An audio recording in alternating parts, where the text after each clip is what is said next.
कछु न बसा।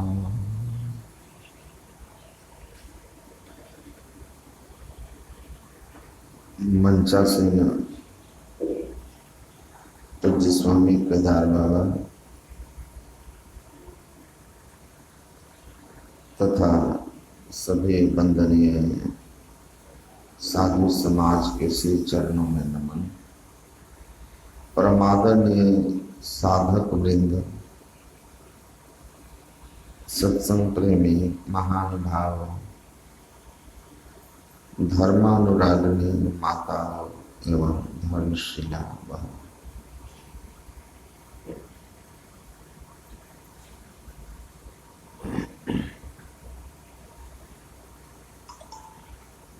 हम लोग साधना शिविर में हैं, इसलिए साधना संबंधी विचारों को ग्रंथों और संतों की वाणियों के माध्यम से सुन रहे हैं।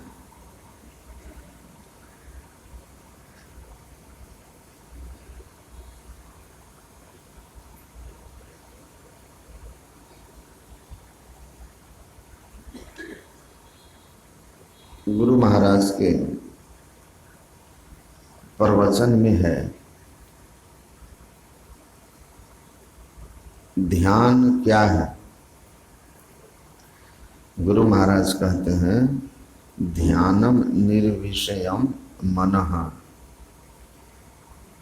ध्यान निर्विषय मन को कहते हैं। हमारा मन निर्विषय हो जाए तो हमको ध्यान लग जाए, और ध्यान लग जाए तो क्या फल होगा। चित्ते का गृयाद्यतो ज्ञान मुक्तं समुपजायते तत्साधन मथो ध्यानम यथावदुपदिश्यते। भगवान श्री राम हनुमान जी से कहते हैं, चित्त की एकाग्रता जिससे ध्यान होता है,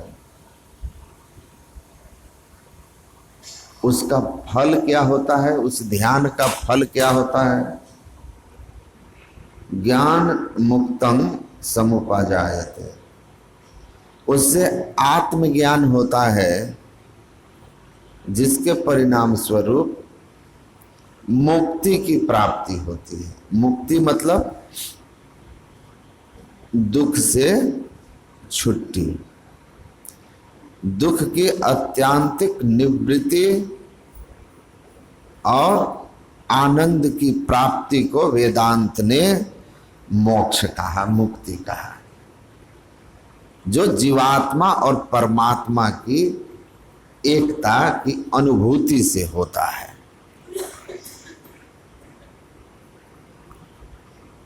तो निर्विषय हमारा मन हो जाए, ध्यान लग जाए, दुख का अंत और मुक्ति की प्राप्ति हो जाए।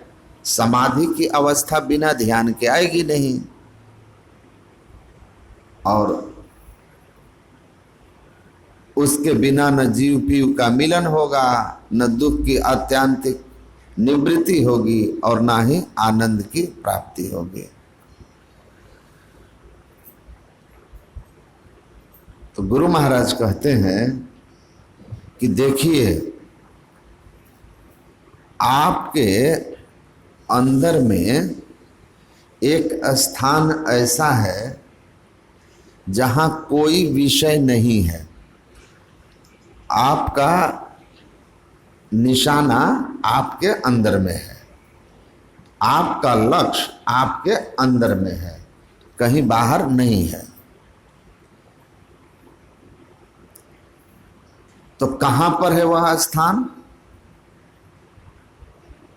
जहां कोई विषय नहीं है? बड़ा ही श्रेष्ठ स्थान है। गुरु महाराज कहते हैं कि हम जहाँ जहाँ हमारी दृष्टि जाती है वहाँ वहाँ हमारा मन जाता है। मन दृष्टि का अनुगामी है। तो अगर आप अपनी दृष्टि को उस विशेष श्रेष्ठ स्थान पर ले जा सको जहाँ कोई विषय नहीं है, तो दृष्टि का अनुगमन करता हुआ आपका मन उस स्थान पर पहुंच जाएगा जो निर्विषय स्थान है। और इस तरह ध्यानम निर्विषयम मनः हो जाएगा, ध्यानम शून्यगतम मनः हो जाएगा। मन शून्यगत हो जाएगा, चिंतन रहित हो जाएगा, निर्विषय हो जाएगा और आप अपने अंदर के सुखानुभूति, सुख की अनुभूति करने लगेंगे। तो कहाँ पर है वह स्थान? यही दीक्षा है वास्तव में, यही भजन भेद है, यही गुप्त भेद है जो दुनिया के किसी ग्रंथ से आप पढ़ के नहीं जान सकते। जानना गुप्त भेद यह किसी ग्रंथ से है असंभव, सीख लो किसी संत से। बिन दया संतन की मेही, जानना इस राह को हुआ नहीं, होता नहीं, वह होनहारा है नहीं। जय कृष्ण मूर्ति लिखते हैं, the path that leads to salvation is not made of any material things.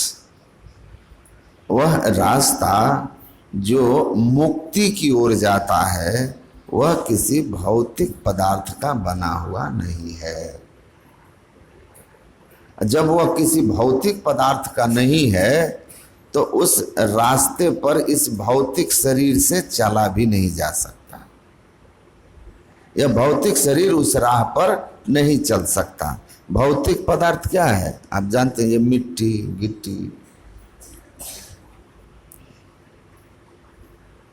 हवा, पानी, सब भौतिक पदार्थ है। आकाश भी पंच भौतिक तत्व में एक तत्व है ना, क्षितिज जल पावन गगन समीरा।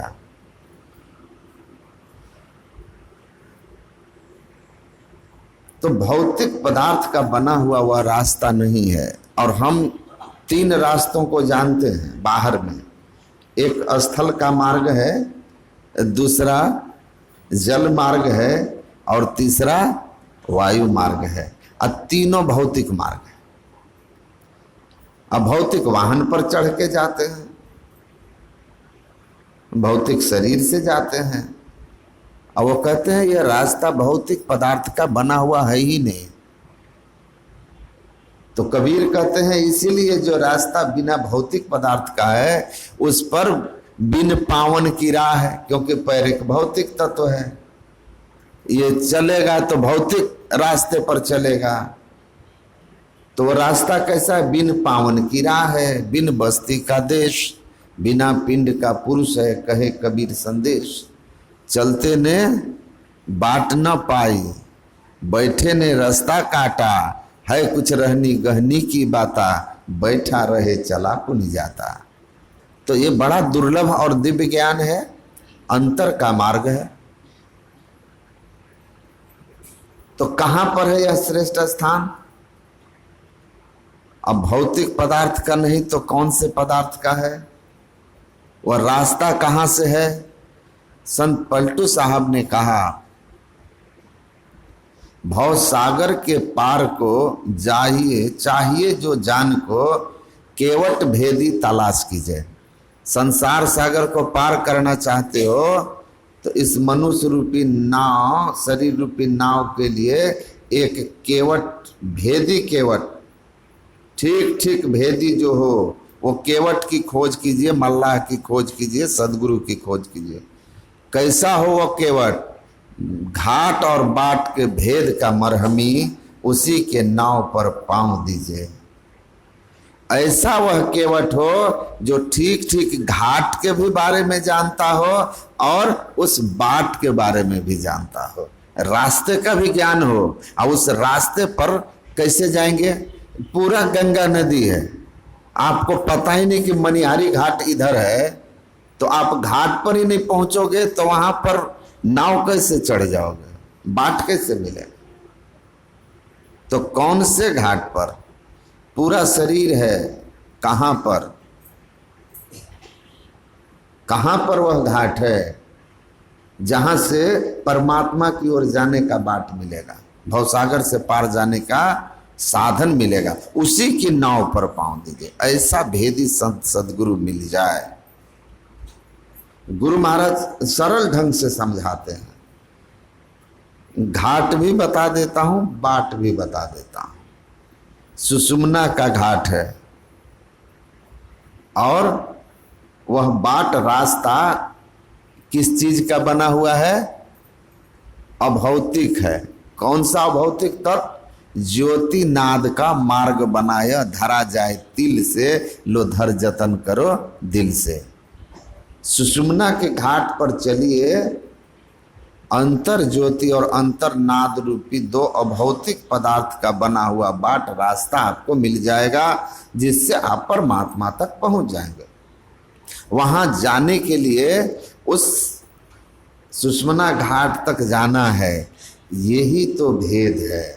सुखमनिया में मोरी नजर लागे, अगल बगल कहीं दृष्टि न डोले, और सन्मुख बिंदु पकड़ लागी। तो वह श्रेष्ठ स्थान आपके अंदर में है, जिसको सुषुम्ना कहते हैं। अभी आपने उपनिषद में सुना, ईड़ा तिष्ठति वामेन पिंगला दक्षिणेन तु तयोर मध्ये परम स्थानम यस्तम वेद स वेदविद। आप समस्त वेद ग्रंथों को कंठस्थ कर लीजिए, पर आप ज्ञानी नहीं कहलाएंगे। आचार्य महावीर प्रसाद द्विवेदी ने लिखा है कि धरती पर वेद की ऋचाएं मिलती है, श्लोक मिलते हैं, लेकिन उनका अर्थ आसमान में है।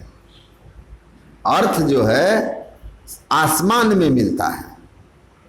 तो हवाई जहाज पर तो हम बहुत चढ़े,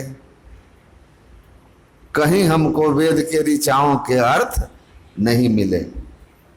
तो कौन से आसमान में मिलता है?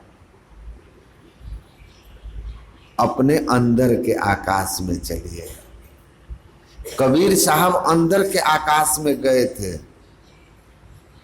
अपने शरीर रूपी समुद्र में डुबकी लगाया और अंतराकाश में प्रवेश कर गया। मुट्ठी लाया ज्ञान का जामे वस्तु अनेक। ऐसा दिव्य ज्ञान प्राप्त हुआ कि आप वेद को पढ़िए। ऋग्वेद का मंत्र कबीर पढ़े नहीं हैं, मसी कागज छुओ नहीं, कलम गहो नहीं हाथ। ऐसे अनपढ़ हैं लेकिन ज्ञानी हैं। कलम नहीं छुआ, अक्षर नहीं पहचानते, लेकिन निरक्षर को पहचानते हैं, निरक्षर को पहचानते हैं, परमात्मा को पहचान लिया, परम ज्ञान को उपलब्ध हो गए। तो वेद के ऋषि जिस परम स्थान को जो ईड़ा पिंगला के मध्य में सुषुम्ना है, उसमें प्रवेश करके अपने को शुद्ध कर लेते हैं, ज्ञान को उपलब्ध हो जाते हैं साधन करता हुआ। कबीर उस ज्ञान को बिना ग्रंथ पढ़े संत सदगुरु की सदयुक्ति से, गगन की ओट निशाना है, अदहिने सूर्य चंद्रमा बाएं तीन के बीच छिपाना है। यही सुषुम्ना का भेद है। देखिए, कबीर साहब ग्रंथ नहीं पढ़ते, अक्षर नहीं पहचानते, लेकिन गुरु की भेद से इस कला को जानते हैं। तो जो ऋचा आपको वेद में मिलेगा, ओम अपाम मध्य तस्तिवासम तृष्णा विदज्जरितारम मृडा सुछत्र मृडय, इसका अर्थ है मैं पानी के बीच खड़ा हूं और प्यासा हूं। हे पुरुषन, कोई मुझ प्यासे को जल पिला दे और मेरी प्यास बुझा दे, और मुझे इस योग्य बना दे कि मैं दूसरों की प्यास भी बुझाने का सामर्थ्य प्राप्त कर लो। तो पानी के बीच खड़ा हूं, प्यासा हूं। वेद के ऋषि कहते हैं, कबीर साहब इसी बात को कहते हैं बिना वेद पढ़े, पानी बिच मीन पियासी रे, मही सुनी सुनी आवत हासी रे, आत्म ज्ञान बिना नर भटके, क्या मथुरा क्या काशी रे। देखिए कैसे श्रेष्ठ स्थान को जाना, ज्ञानी हो गए। तो ये ज्ञान, ये स्थान आपके अंदर में है, दोनों आंखों के ठीक मध्य में वह स्थान है, गुरु महाराज के प्रवचन में है। आप अपने दृष्टि को अगर उस स्थान पर ले जा सके तो आपकी दृष्टि का आगमन करता हुआ आपका मन वहां पहुंचेगा। आप निर्विषयता को प्राप्त करेंगे, शून्यगत अवस्था को प्राप्त करेंगे, आपका ध्यान लग जाएगा और आप अपने अंदर के आनंद को अनुभव करने लगिएगा।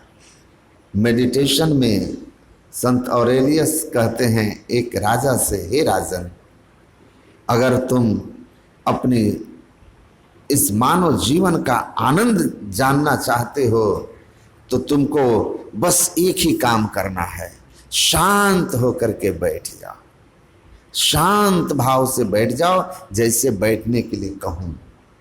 आसन तो आप जानते हैं, शांत भाव से बैठ जाओ। क्या करो? का बस एक काम करना है। वो पूछते हैं, राजा पूछते हैं कि how can I have that peace yielding bliss. हे महात्मन, मैं उस शांति को कैसे अनुभव कर सकता हूं जो आनंद से भरा हुआ है। मैं आनंद, मैं शांति को प्राप्त करना चाहता हूं जो आप में दिखता है। आपके चेहरे की मुस्कान, आप लगता है जैसे अंदर से आनंद से भरा हुआ। आम जब पकता है ना तो भीतर रस भरता है, तो उसके छिलके के रंग में भी कुछ न कुछ परिवर्तन तो आ ही जाता है। उसी तरह संत या साधक जब अपने अंदर में अनुभव करता है तो उसके चेहरे पर उसकी सम्यता, गंभीरता और वो आनंद अनुभव आ जाता है। इसीलिए सुषुम्ना में जिसकी वृत्ति लगने लग जाती है, टिकने लग जाती है, धारणा होने लग जाती है, आचार्य तुलसी कहते हैं दर्शन केंद्र प्रसिद्ध है, हितकर आज्ञा चक्र, ज्योति कन कन को करे, जो मन रहे अवक्र। अवक्र मतलब भाग दौड़ बंद करके मन शांत हो गया, मन निर्विषय अवस्था में है। जो मन रहे अवक्र, प्राण केंद्र नासाग्र पर, प्राण केंद्र नासाग्र सुषुम्ना पर लगता जिसका ध्यान, उसके प्राणों में भर जाती है सदा मुस्कान। तो आपके अंदर में जो ये आनंद है, जो स्वाभाविक रूप से अनुभव होता है, आप सानिध्य में जाएंगे संत का तो जो कछु गंधु दे नहीं तो भी वास सुबास। उनके शरीर से निकलने वाली नैसर्गिक आभा आपके मन को शांत कर देगा, आपके भीतर एक उत्साह और आनंद भर देगा।